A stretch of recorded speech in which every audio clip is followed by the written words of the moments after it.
여러분 아마 오늘 제 옷을 보고 새해가 왔구나 아마 그런 생각을 하셨으리라고 생각이 듭니다. 우리가 잘 아는 이야기 중에 시작이 반이다 이런 말이 있습니다. 그만큼 시작이 중요하다고 하는 것입니다. 한 해를 시작할 때 여러분 이 늦은 밤 이 새벽에 다른 이제 믿지 않는 분들은 동해로 이제 해를 보기 위해서 갔을지라도 우리는 하나님의 말씀 앞에서 예배하고 감사하고 찬양으로 이 한 해를 시작한다. 여러분 이게 보통 일이 아닙니다. 우리 한번 올 한 해 동안에 이런 일이 있을 것입니다. 우리 옆 사람 축복할 때 잘 되고 있습니다. 시작. 잘 되고 있습니다. 잘 되고 있습니다. 여러분 잘 되고 있습니다. 잘 되고 있습니다. 예. 여러분 우리가 이렇게 새해가 되면은 우리의 마음 가운데는 결심이 있습니다. 야, 내가 작년에 미처 하고자 했지만 못했던 거, 내가 작년에 뭔가 이루고자 했지만 못했던 것에 대해서 이제 새로운 각오와 결심을 하게 됩니다. 근데 사실 우리가 이제 매년마다 돌아오는 우리가 새해지만은 우리가 그런 마음을 갖게 되는 건 왜 그렇습니까? 우리의 마음 가운데는 시간이 지남에 따라 성장하고 성숙하기를 원한다고 하는 것입니다. 내 삶 가운데 이제는 과거보다는 오늘이, 오늘보다는 내일이, 시간이 더해가면 더해갈수록 지경도 넓어지고 내 인격도 변화되어지고 또 때로는 내 경제적인 영역에서도 더 이제 넓어지고 깊어지고 그런 내 변화와 성숙을 우리는 꿈꾸기 때문에 매년마다 특별히 새해가 되면은 이 새해는 내가 꼭 이것을 이루겠다고 하는 그런 결심이 우리 가운데 있다고 하는 것입니다. 여러분 그렇다고 한다면 우리가 생각할 것은 바로 내가 왜 매번 결심을 하고 내가 매번 마음을 새롭게 한다고 하지만 내가 왜 그렇게 매번마다 시간이 지나고 나면 그렇게 내 삶 가운데 큰 변화가 없이 큰 성장이 없을까? 만약에 그렇다고 한다면 것은 다시 우리가 기초부터 한번 생각해 볼 필요가 있다고 하는 것입니다. 건물을 지을 때 가장 중요한 게 뭡니까? 기초가 중요합니다. 그런 의미로 본다면 오늘 말씀 보니까 우리가 어떤 자냐? 오늘 이사야서 3장 8절 말씀 보니까 존귀한 자는 존귀한 일을 계획하나니, 하나님이 우리에게 뭐라고 말씀하면 너희들은 존귀한 자라고 말씀하겠다는 것입니다. 그래서 이 존귀하다는 말은 카바드라고 하는 히브리어인데 이 말 뜻은 뭐냐? 무겁다 그런 뜻입니다. 존귀하다고 하는 것과 무겁다고 하는 것이 무슨 의미가 있을까? 우리 보면 구약에 내 부모를 공경하라 할 때 이 공경하라는 말이 바로 이 카바드라고 하는 말입니다. 다시 말해서 부모를 가볍게 여기지 말고 그 부모를 무겁게 여겨서 그 부모를 존중하고 존경하라는 말입니다. 그러니까 하나님이 우리를 뭐라 그러냐면 하나님이 우리를 갖다가 존귀한 자라고 말씀하실 때 하나님이 우리를 어떻게 보신다는 거예요? 우리를 굉장히 무겁게, 우리를 굉장히 중요하게 우리를 보신다고 하는 것입니다. 여러분 이게 공동번역 성경을 보니까 이것에 대해 이렇게 쉽게 표현했습니다. 너희는 눈에 넣어도 아프지 않을 나의 사랑하는 자들이다.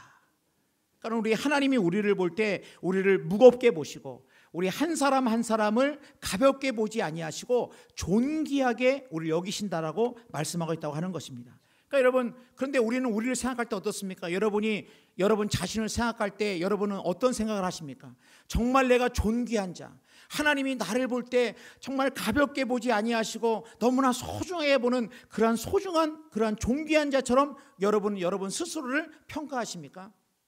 우리는 이 땅을 살아갈 때 나 자신에 대해서 너무 인색할 때가 많습니다.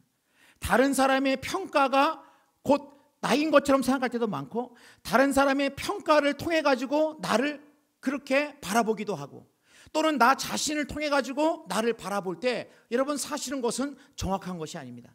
우리 인생 가운데 가장 정확하게 나를 바라볼 수 있는 것은 뭐냐? 바로 하나님께서 나를 바라볼 때 너는 존귀한 자라고 말씀하실 때 우리는 이 하나님이 말씀하시는 그 말씀 그대로 우리가 바로 이 존귀한 자로 우리가 이 땅을 살아간다고 하는 것입니다.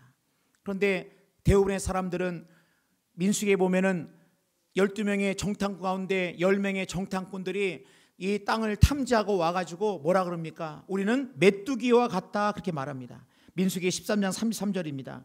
거기서 네피림의 후손인 아낙 자손들의 거인들을 보았나니 우리는 스스로 보기에도 메뚜기 같으니, 보세요, 그들이 보기에도 그와 같았을 것이니라. 이 말이 뭡니까? 스스로를 생각할 때 나는 메뚜기밖에 되지 않는다, 나는 메뚜기와 같은 그런 존재라고 생각했다고 하는 거예요. 그렇다고 한다면 우리가 오늘 이 시간에, 이 새해를 여는 첫 시간에 우리가 하나님이 나를 어떻게 보시느냐, 존귀한 자로 본다고 할 때 첫 번째, 왜 우리가 존귀한 겁니까? 우리는 하나님의 소유된 존재이기 때문에 그렇습니다. 이사야서 43장 1절 말씀 보니까 후반부에 이렇게 말씀하고 있어요. 내가 너를 구속하였고 내가 너를 지명하여 불렀나니 너는 내 것이라. 우리가 누구 것이라고요? 하나님의 것이라는 거예요. 우리가 생각할 때 내가 내 인생이니까 내 거 같고 모든 게 내 모든 중심적으로 생각할지 몰라도 오늘 주님이 뭐라고 말씀하냐면은 너희는 내 것이다. 우리가 누구의 소유 가운데 있다는 거예요? 하나님의 소유 가운데 있다고 하는 것입니다. 우린 여러분 다 내 것에 대해서는 나름대로 소중히 여기는 마음이 있습니다. 하나님이 우리에게 너는 내 것이라고 말씀하고 있다고 하는 것입니다. 그러므로 우리의 인생 가운데 우리의 가치와 우리 인생의 우리의 모든 뭡니까? 이 중요한 것들은 어떻게 결정되느냐? 하나님께서 하나님의 시각을 통해서 바라보시는 것으로 우리가 받아들이는 것이 믿음인데, 하나님이 우리에게 말씀할 때 너는 내 것이라고 말씀하고 있다고 하는 것입니다. 그때 여러분 걱정할 것도 없고 염려할 것도 없습니다. 전적으로 온 세상 만물을 창조하시고 지금도 온 세상의 것들 가운데 이제 주관하시는 그 하나님을 아버지라 모셨다고 한다면 나는 하나님의 속한 자입니다라고 고백할 때 우리는 우리의 삶 가운데 우리가 얼마나 존귀한 자인지를 알 수 있다고 하는 것입니다. 우리가 왜 존귀한 자입니까? 이유는 질그릇 같은 우리의 인생 가운데 보배를 가졌기 때문에 존귀합니다. 고린도서 7절 말씀 보니까 우리가 이 보배를 질그릇에 가졌나니 이는 심히 큰 능력은 하나님에게 있고 우리에게 있지 아니함을 알게 하려 함이라. 우리를 뭐라고 표현했습니까? 질그릇과 같다. 그릇 중에는 여러 가지 많은 그릇이 있죠. 금그릇도 있고 은그릇도 있고. 가지고 과거에 사업 같은 데 보니까 왕이나 조금 이렇게 좀 사시는 분의 그릇은 뭐냐면 금그릇도 있고 은그릇도 있고 녹그릇도 있고 아주 예쁜 사기 그릇도 있지만은 질그릇은 뭡니까? 질그릇은 아주 어떻게 보면 볼품없는 그릇. 이게 질그릇 아니겠습니까? 그러니까 우리가 혹시라도 나 자신에 대해서 나는 볼품이 없어, 나는 왜 이 정도밖에 되지 못할까, 나 자신에 대해서 만족하지 못하고 나 자신에 대해서 끊임없이 비교하고 때로는 열등감을 가지고 때로는 나 자신을 한없이 나 자신은 아무것도 할 수 없는, 그리고 해도 뭔가를 이룰 수 없는 그렇게 질그릇처럼 생각했다고 한다면 여러분 우리가 기억하셔야 돼요. 나는 질그릇과 같지만 우리 안에 보배가 있다고 하는 것입니다. 그러니까 여러분 그릇은 뭘로 결정됩니까? 그 안에 뭐가 있느냐에 따라서 결정되는 겁니다. 이 그릇 안에 보석이 있으면 보석함이 되는 거고, 그릇 안에 담배 꽁초가 있으면 뭐가 되는 거예요? 재떨이가 되는 겁니다. 그릇 안에 쓰레기가 있으면 쓰레기통이 되는 겁니다. 그릇 안에 보배가 있으면 보배함이 되는 것처럼, 보석함이 되는 것처럼 나는 질그릇에 불과해요. 나는 내가 어디를 보더라도 내가 질그릇에 불과하고 때로는 내가 정말 나를 보더라도 이렇게 결심도 약해, 너는 왜 이렇게 지혜롭지 못해, 너는 왜 이렇게 그것도 제대로 못하니 하면서 자기 스스로에 대해서 질그릇처럼 생각되어진다고 한다면 여러분 놀라운 사실은 오늘 말씀 가운데 보배를 우리가 가졌다. 이 보배가 누굽니까? 베드로서 2장 7절입니다. 그러므로 믿는 너희에게는 보배이나 믿지 않은 자에게는 건축자들이 버린 그 돌이 모퉁이의 머릿돌이 되고, 너희에게는 보배이나, 믿는 너에게 보배. 누가 보배라는 겁니까? 예수 그리스도가 보배라고 하는 것입니다. 그러므로 우리의 인생의 가치는 나에게 있는 것이 아니에요. 내가 어떤 가치를 갖고 있냐는 나에게 사람들이 만나는 어떤 조건이나 어떤 그 사람이 가지고 있는 여러 가지 많은 세상의 기준을 가지고 내가 그렇게 되는 것이 아니라, 내가 존귀한 이유는 다른 것은 다 없다 할지라도 내가 세상의 기준에는 사람들이 바라볼 때는 내가 이것도 갖추지 못했고 이것도 없는 것 같고 이것도 부족한 것 같지만, 놀라운 사실은 우리 안에 예수 그리스도가 있을 때에 우리의 인생이 보석한 것 같은 인생이 되어진다고 하는 것입니다. 그래서 보면은 하나님께서 이제 미디안에게 고통받고 있는 사사 당시에 백성들을 위해 가지고 기드온을 부르실 때 뭐라고 부르시냐면은 사사기 6장 12절입니다. 여호와의 사자가 기드온에게 나타나 이르되 큰 용사여 여호와께서 너와 함께 계시도다. 기드온에게 뭐라고 말씀하시는 거예요? 너는 큰 용사다. 그런데 기드온이 뭐라 합니까? 그 뒤편 6장 15절 말씀 보니까 그러나 기드온이 그에게 대답하되 오 주여 내가 무엇으로 이스라엘을 구원하리까? 보소서 나의 집은 므낫세 중에 극히 약하고 나는 내 아버지 집에서 가장 작은 자이니라. 하나님 뭐라 말씀하니까 너는 큰 자다 용사여 이렇게 말하는데 기드온은 뭐라 그러는 거예요? 그게 무슨 말씀이십니까? 내가 무슨 용사입니까? 나는 지극히 작은 자고 지극히 약한 자라고 자기를 보고 있는 거예요.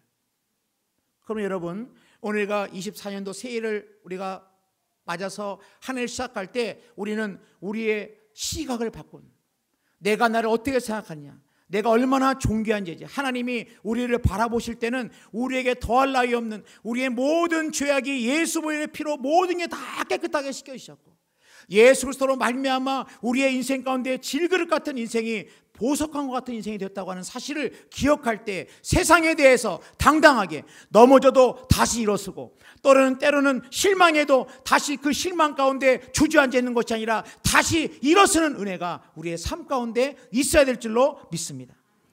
여러분 또한 세 번째로 오면 우리가 왜 존귀한 자냐, 우리가 아버지 앞에 예배할 때 존귀한 자가 된다고 하는 것입니다. 이사야서 43장 7절입니다. 내 이름으로 불려지는 모든 자 곧 내가 내 영광을 위하여 창조한 자를 오게 하리라. 내가 지었고 그를 내가 만들었느니라. 오늘 말씀 보세요. 내 영광을 위하여 창조한 자들을 오게 하라. 우리의 인생이 언제 존귀하게 된다는 겁니까? 예배의 자리에 나올 때 우리의 인생의 진정한 가치와 가장 나다운 것, 하나님 보실 때 우리의 인간의 가장 나다운 것, 그것이 바로 뭐냐? 하나님 아버지 앞에 예배할 때라고 하는 것입니다. 우리가 아름답다 할 때 이 아름의 뜻이 뭡니까? 나란다. 그러니까 아름다운 게 뭐가 아름다웁니까? 나가 닿을 때의 아름다운 것입니다. 아름다움이 나다울 때 아름답다고 한다면 언제 우리의 인생이 나다울 수가 있다는 거예요? 어디에 있을 때 내가 나다운 겁니까? 어디에 있을 때 내 인생의 진정한 가치와 내 인생 가운데 그 본질과 의미를 찾을 수 있습니까? 하나님 아버지 앞에 우리가 예배할 때, 예배의 자리에 나올 때 가장 존귀하고 가장 귀한 인생으로 하나님께서 우리를 바라보시고 우리에게 존귀하다라고 말씀하고 있다고 하는 것입니다. 그럼 여러분 우리가 23년 작년 동안에 혹시 실망한 여러분 계십니까? 혹시 실패한 것 때문에 자신감을 잃어버리고 혹시 사람과의 관계 때문에 사람에 대해서 두려운 마음이 생기고 혹시라도 내가 야심차게 계획했지만 그 계획대로 되지 않은 것 때문에 마음에 실망한 분 계십니까? 여러분 그렇다고 한다면 올 새해 동안에 내가 누군가? 나는 존귀한 자다. 다시 한번 우리가 믿음으로 하나님 아버지 앞에 예배하며 예배의 성공자가 되며 오늘도 우리의 인생 가운데 올 한 해를 24년도를 갖다가 주님 나는 내 스스로 나에게 속한 자가 아니라 하나님께 속한 자입니다. 하나님 내 인생은 질그릇 것 같지만 내가 질그릇이 귀한 것은 질그릇이 아니라 사람들이 볼 때는 질그릇처럼 보인다 할지라도 예수 그리스도 보배 되신 예수를 모셨기 때문에 내 인생은 보배함입니다. 보석함입니다. 주님 내가 예배의 성공자가 되겠습니다. 세상의 그 어떤 것들 가운데도 예배를 가장 소중히 여기며 가장 존귀한 자로 하나님